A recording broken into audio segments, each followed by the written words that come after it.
Rewind, your week in review is sponsored by the Transportation Development Association of Wisconsin. Sharing one goal, enhancing the quality of life in Wisconsin through the development and maintenance of a strong transportation network. The Transportation Development Association of Wisconsin. It's how we get there. Because I don't want to go backwards. I want to keep going forward. Together, that's exactly where we're going to go. God bless you.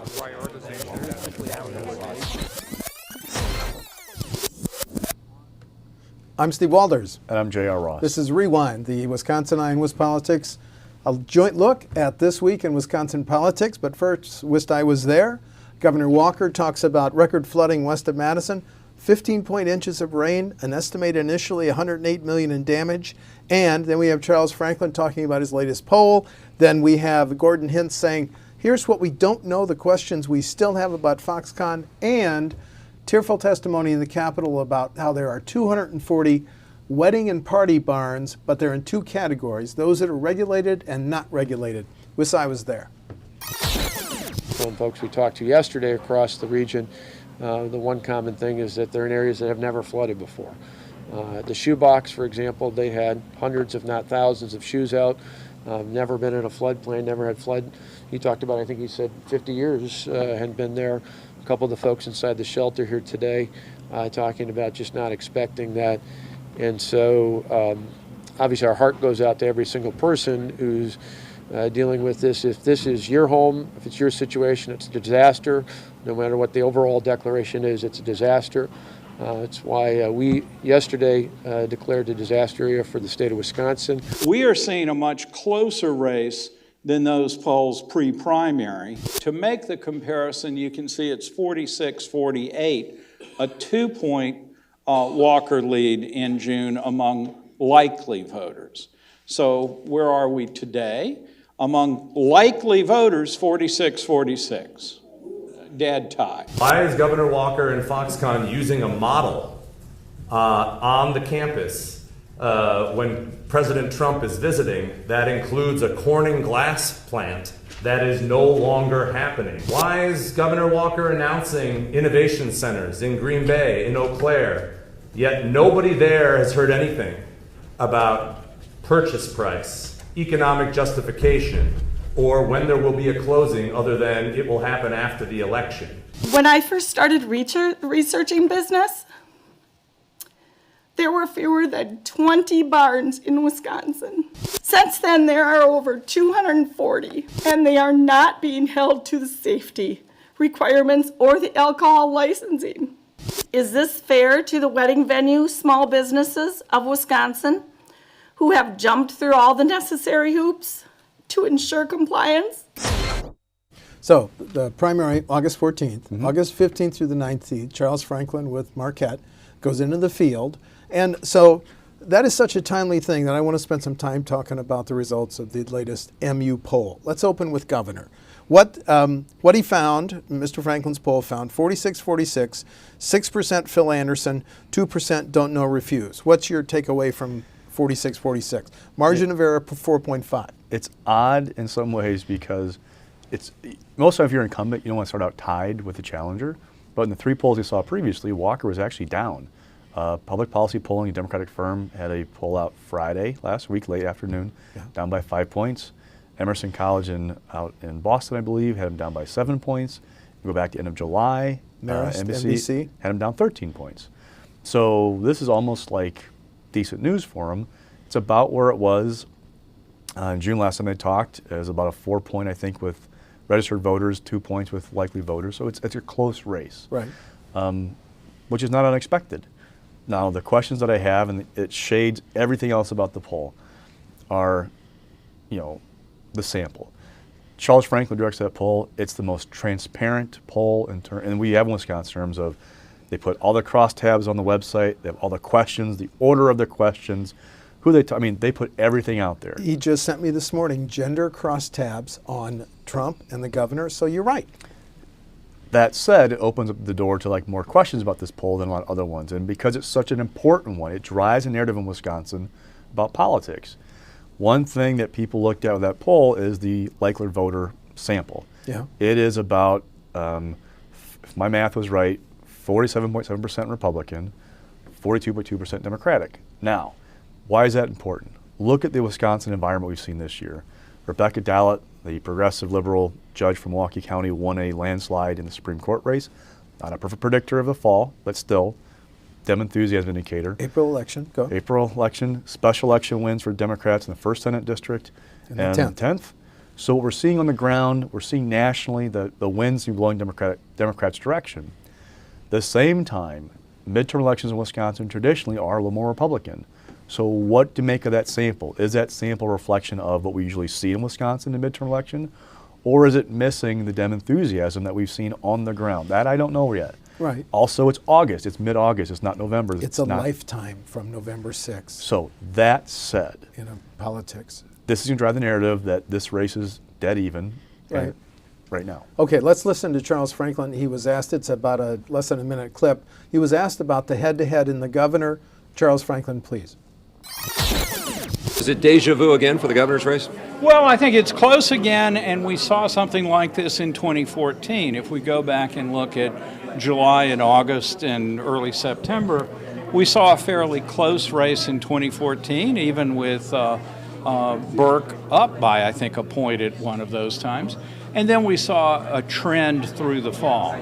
Here again, we're seeing a kind of close race, and we don't know what direction the trend may take through the fall or if there'll even be a trend.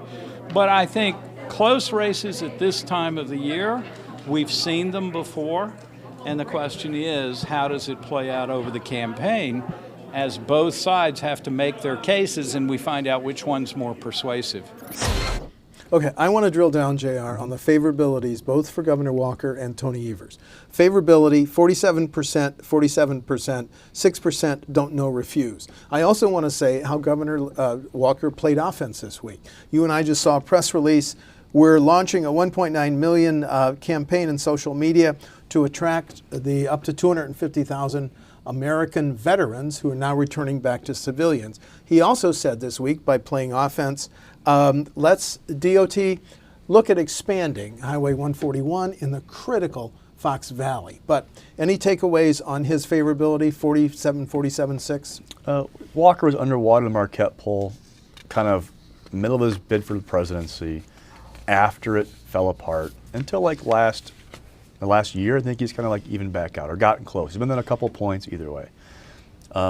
Democrats look and say, hey, he's an incumbent below 50%. And again, remember the partisan nature of the poll. So, people have asked, well, maybe he's living worse off. That said, Republicans look at the right track, wrong track number. And that number continues to be in positive territory above 50%. It's 53 this time, 52 last time. Yep.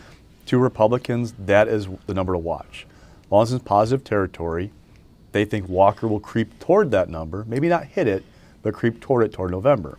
The questions are, he did that in 14, but that was also in a Republican wave.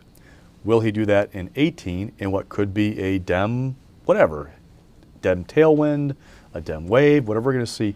Can he hit that number with that going on? How is the national environment going to affect him when it comes to like what his ceiling is? Okay, now let's look at Mr. Evers, favorable, unfavorable. 38 favorable, 27 unfavorable. 35% don't know, refuse, which is 6 times the don't know, refuse of Governor Walker. So does this mean that Governor Walker's strategy is to, I'm going to use the term I heard this week, demonize Tony Evers and to move this 35% don't know into a pro-Walker Politics category? 101 tells you that if you're an incumbent and your numbers aren't that great, or they're just okay, you have 2 choices. You can either try and build yours up, which Scott Walker has nearly universal name ID in Wisconsin. It's hard to change the perception of him. Or you can tear the other person down. Look at what we've seen in the last week since the primary. The state GOP immediately went on the air with an ad attacking Tony Evers about teachers who didn't have their licenses revoked over inappropriate conduct. We had WMC start an ad campaign. We had AFP start an ad campaign. So Wisconsin Manufacturers Commerce, Americans for Prosperity, conservative groups. Their mission seems to be to try to make Tony Evers unacceptable to voters. And now GOP has got a second ad, again saying... Same topic. Yeah, same topic. I think the theme is Tony Evers knew about teachers' misconduct. Tony Evers probably got some kind of bump out of the primary because of the positive attention of winning. but he's still not that well known. They're trying to use that window to define Evers before he can define himself. He announced Thursday that he raised $1 million from the primary. That's how he played Thursday. offense this week. So raised $1 million in 1 week. That allows him to get up on the air sometime soon, I'm going to guess. They want to try and paint a picture of Tony Evers before he paints it himself. Okay, now let's turn to the U.S. Senate. Also back to the Charles Franklin poll. The head-to-head, 49% incumbent Democratic Senator Tammy Baldwin, 47% Leah Vukmir. Leah Vukmir had just had a vigorous primary. You surprised that is that tight? The people I talked to were surprised about the poll, were surprised by the number because we saw a poll not long ago had her down 13 points or something like that to Baldwin now, or 15. Now, I don't get the impression that anybody thinks that the Senate race would ever be a 12 or 10 point blowout in Wisconsin. But the perception had been that Baldwin is comfortably ahead. Now, is this a blip or is this a trend? Whatever it is, for Leah Vukmir, because the Marquette poll so drives the narrative in Wisconsin about politics, she can take this poll and say, okay, donors, there's a chance here. Hey, national groups, you should be looking to spend money in Wisconsin. There's a real race here. Now, I'm not going to say the race is a toss-up now because the other indicators aren't there. The national environment, the financial advantage that Tammy Baldwin has, and I need to see more than one poll to say this race is a toss-up. But Vukmir has an opportunity now that she didn't have before to make the argument of it's right. Vice President Pence is coming in next week apparently for Vukmir for a fundraiser according to Politico. We will watch and see if any of the national groups come in and spend money on her behalf. And talking to people, if you see that independent organizations coming in to spend money, that tells you where it is in the pecking order. The fact that in the governor's race, that's tight in the Marquette poll, and you see 3 groups attacking Tony Evers and 2 groups defending him, versus in the Senate race where there's nobody on the outside, no independent groups on the air, that should tell you where those races are a little bit. Now let's look a little deeper into the U.S. Senate. The favorabilities for the incumbent, Senator Baldwin, 46% favorable, 42% unfavorable, 12% don't know, refuse. That's double Scott Walker's number. It's no surprise. I mean, it's a consistent thing with federal office holders versus state ones. I mean, one, Scott Walker is a unique brand in Wisconsin politics because he's been through the 2010 race, the 2012 recall, the 2014 reelection, the presidential bid. I mean, people know Scott Walker. He is. Baldwin is much less in the public eye. Ron Johnson, the same issue in 2016 where he wasn't as well known as Walker or even as Russ Feingold at times, the guy who he beat in 10 and then beat again in 16. So that may be part of what's going on. Again, with the sample, how's that impact how our numbers look? But with Baldwin, she's already spent like $5 million on TV, something like that. So has she improved her lot because of that spending? Does she have more work to do because she's still under 50%? Even after spending that money, that's something to watch as this race progresses. But the Baldwin campaign now knows she's up against State Senator Vukmir, whose favorables, unfavorables, 30% favorable, 29% unfavorable, a very high 41% don't know Which or is refused. Why Tammy Baldwin has a TV ad on the air saying basically she's not for us. Now go back to 2012. The tagline that Baldwin used against Tommy Thompson was, he's not for you anymore. Fast forward to 2018, it's she's not for us. I think there's a parallel messaging there going on of that this candidate is not for you. She's for the big corporate interest, the shadowy ALEC organization, which I don't know how people know who ALEC even is, but trying to portray her as somebody who's beholden to special interest. It's a similar attack to what we saw with Tommy Thompson 6 years ago. Yeah, Senator Vukmir is the former president of ALEC. Okay, I want to go to President Trump, but I want to add this caveat. This poll was conducted on the president before Mr. Manafort and Mr. Cohen pleaded guilty. In other words, the poll window 15th through the 19th, and I think they both pleaded guilty in New York and Washington federal courts on the 21st. Yeah, one found guilty, one pleaded guilty. Thank you very much. The last Marquette poll came out of the field right before the Helsinki news conference in which President Trump had a roundly criticized performance next to Vladimir Putin. It's just interesting that get beyond his numbers. I mean, like if you look at the tariffs, everything else, they're not terribly popular things. Okay, but let's focus on his numbers. The latest poll, and we're not going to spend a lot of time on it, 45% approve, 51% disapprove. Slight uptick from where he was A month ago. Okay. And then the last thing I want to highlight is where are the Republicans in light of a very controversial president? Those who identify as Republicans, 87% support the president. No surprise, 94% of Democrats. But I am so intrigued by the independents. 41% approve, 52% disapprove. So a couple things here. One, this illustrates why you don't see people like Scott Walker or Paul Ryan often being loud voices against the president. Yeah. The base is with President Trump. It has become President Trump's party. If you go against him, you risk alienating your base. That's part of the issue what's going on. Okay. I talk to a lot of people, as you do. The 6 Senate races that are going to decide party control. Now, you and I can disagree on whether the 9th, Mr. Lemieux should be in here. So I haven't included it, but let's go through them one by one. Let's start with the first.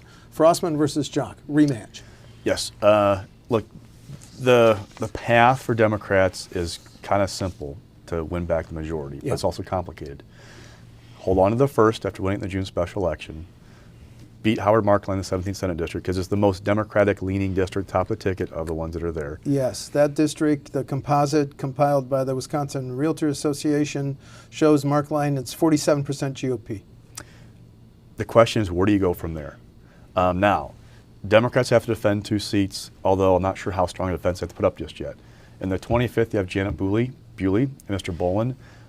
In a Republican wave year, that district has proven it can be close. But that region voted for President Trump, which is why I listed her on my 6. Go Absolutely. ahead. And if it's a wave year, I mean, Bob Jauch held that seat, had a close race in 2010. Bewley had a close race in 14, 3 or 4 points with a margin of victory. Yeah. But it's the environment. If it's a pro-democratic environment, it's hard to see that one being in play. Now, again, we will see what the environment looks like in November.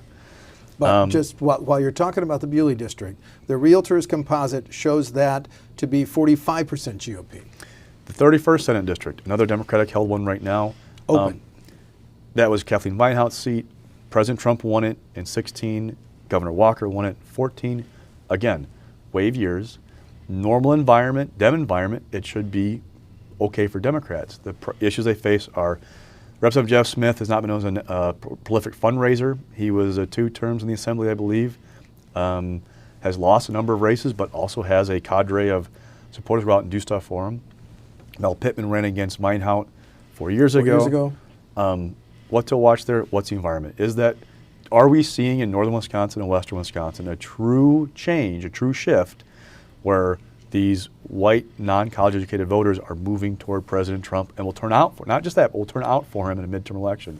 That's something to watch there. The Realtors composite in District 31, which is based on votes for governor in the past, 46% GOP. Talk to me about Roth and Snodgrass. No. Go. This is where it gets interesting. So that path for Democrats, hold on to the first, which, to be honest, that's a Republican-leaning seat. How will it perform with Governor Walker at the top of the ticket versus a spring or a special election in June where it was driven more by Frostman and Jock? Mm-hmm. Hold that seat, go to the 17th and win. Now where do you go? The 2 most obvious choices are the 19th Senate District. You have Roger Roth and Snodgrass. Here's the issue there. That district, top of the ticket, I've seen competitive one time, and that was in the 2012 presidential election. It was like 100 or 200 votes difference between Obama and Romney. Other than that, that's a solidly Republican seat, especially in midterm elections. The wild cards are Kimberly-Clark. 2 plants are slated to close. They're trying to keep one open right now, 450 jobs. Right. I am not seeing evidence of a urgency by state senate to come back and vote on that package right now. Without that package, how does that impact that race? And I don't know. Democratic Snodgrass is also using the failure of the Senate, which Senator Roth is the president of, to act on the dark store controversy. The reason, the Governor Walker telling WisDOT, look at expanding I-41 right through the heart of that district. That's certainly part of that, right? That's a context? Absolutely. So that's one, the Democratic Legislative Campaign Committee has identified that as one of their target races. Now, folks I talk to look at the 23rd and think, well, that's an open seat. It's still a Republican-leaning seat, but it's open. So usually open seats are easier to play in. Again, that dynamic of what's happening in western northern Wisconsin, who will turn out this fall. Kathy Bernier has been a target pretty much every time she's run She wasn't for the going to run Assembly. for re-election in the Assembly until the Senate seat opened. She's been a target every time. She keeps finding ways to win. The questions are like, how does, and the perception is that her positives aren't very high, but she keeps winning. So how's that race going to play out? What's the environment going to be like there? Who turns? That's the thing I'm trying to figure out, that math right now for Democrats of 30,000-foot view, you see how they win the state Senate. Right. You drill down, it gets a little more complicated figuring out the exact path. And again, with Markline, like, don't write him off. He's beaten the top of the ticket performance in his district before. He's a prolific fundraiser. He had almost $500,000 in the bank. Realtors Association composite in that district, the 17th, 47% GOP. So he's done it before. What's it look like this fall? And again, the national environment. I mean, like when we saw wave elections in 06 and 10 and 14, the waves break late sometimes, and they take people you're not expecting. So is there a seat that we weren't expecting on this list that could pop up and be one? Maybe. But that's the stuff you got to watch. I don't list the 9th District, which is Devin LeMahieu versus Kyle Welton, because the GOP composite shows 56% GOP. Is that safe, relatively safe? Yeah. I mean, like, for the Republicans? They talked about it 4 years ago, but it became a Republican wave year, so that never materialized. I just I don't find many people who tell me that's a truly competitive seat. Now, one that's not on your list that you have to watch is the Leah Vukmir's current state Senate seat, the 5th. 58% composite Now, GOP. Normal environment, that should be a Republican seat. Republicans are struggling with college-educated women in suburban districts. That is a suburban district. Now, I talk to people who think that it still should be a Republican seat. This fall, Dale King is running for that from the Assembly going up. Yeah. But if we see that dynamic of a true collapse of the GOP brand with suburban voters, that's one to watch. Now, I'm not saying it's going to be competitive for sure, but just keep an eye on that seat. It's one on my list, just to watch at least. Okay. You and I have covered quite a few campaigns for governor. The use of state airplanes is always an issue. I'm quoting now from a WKOW TV story from 10 years ago. According to DOA records, during his first 2.5 years in office, Tommy Thompson flew 203,000 miles on state aircraft. And then when he ran for governor in 2002, Jim Doyle, against Republican Governor McCallum, said, we don't need a state airline. So that's kind of the backdrop. I think I still have a very nasty email from a McCallum spokeswoman about the use of that plane to ferry some students back and forth and stuff like that. But yeah, it's an issue every time. It's an issue every time. So that's the background for the One Wisconsin Now report, showing that after he stopped running for president, between September of 2015 and April of 2018, the governor flew 114,000 miles on state planes. The cost to taxpayers, it was $818,500. The average cost of the governor's official flights annually, $317,000. So the governor did, according to public records, let's say that, these are DOA records. But then when you look, it's fair to talk about Doyle's use of airplanes. In 7 years in office, Governor Doyle flew 194,000 miles on state planes.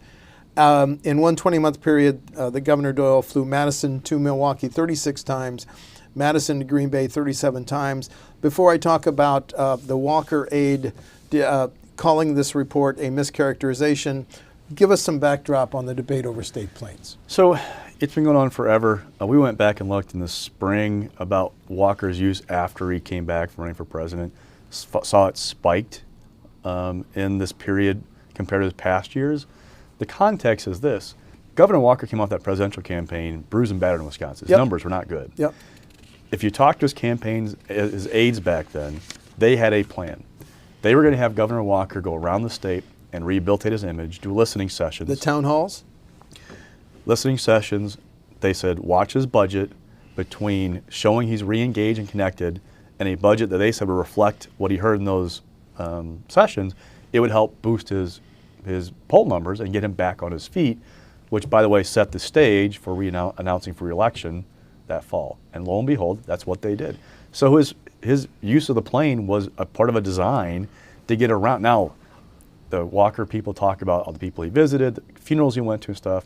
But these listening sessions were a key component to what he was doing for that year. Yes. All about rebuilding the Walker brand in Listening Wisconsin. session, town halls, by invitation only. Invitation only. Okay, now let's talk about the governor's spokesman defending that. The One Wisconsin Now report is a gross mischaracterization. Governor Walker has shown an unparalleled level of commitment in supporting, listening to, and meeting with hardworking families in every corner of the state.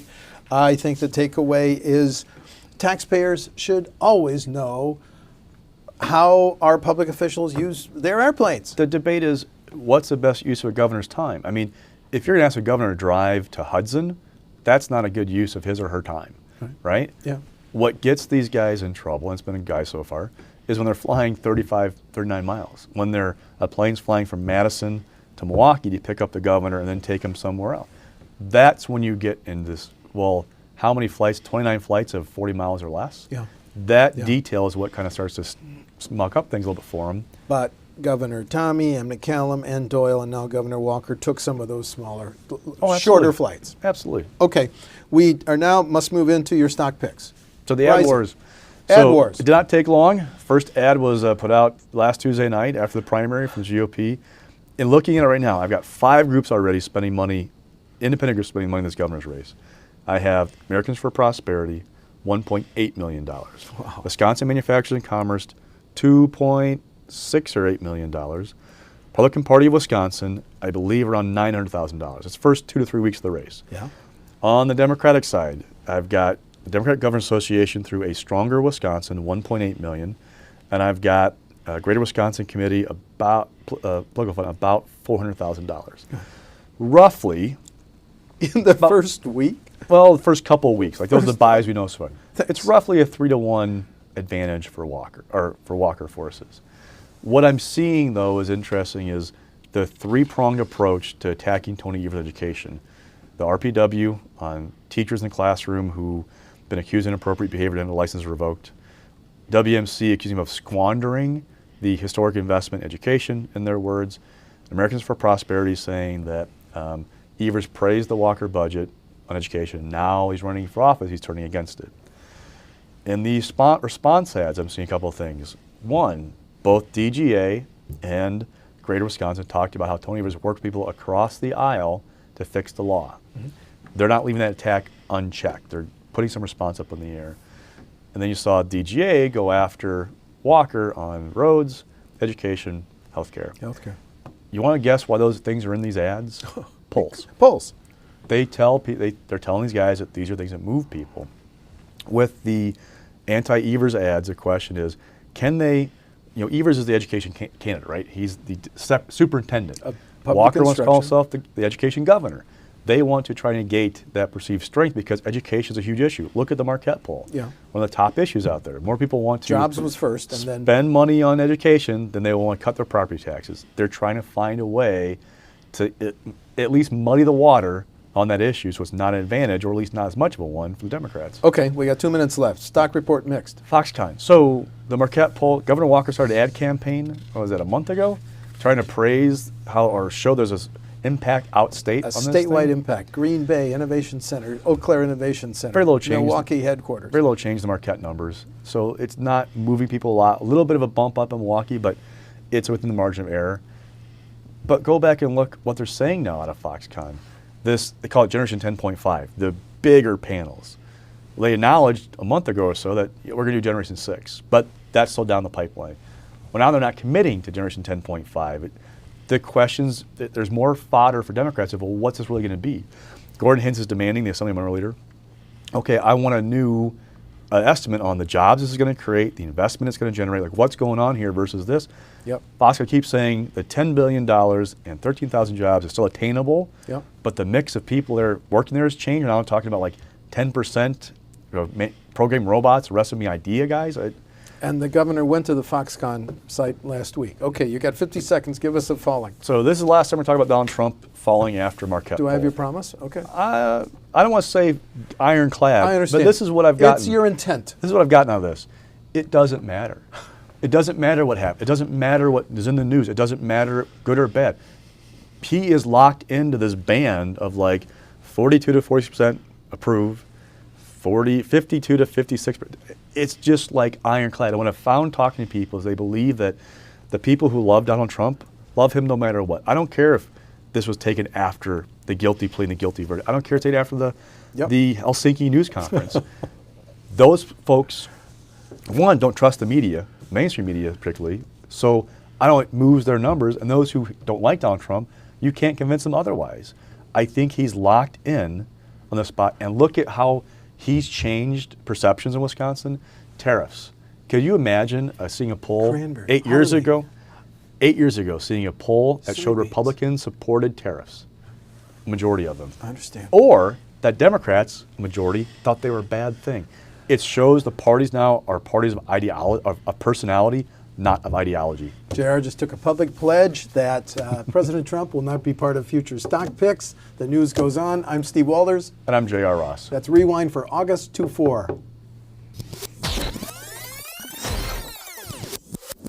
Rewind, Your Week in Review is sponsored by the Transportation Development Association of Wisconsin. Sharing one goal, enhancing the quality of life in Wisconsin through the development and maintenance of a strong transportation network. The Transportation Development Association of Wisconsin. It's how we get there.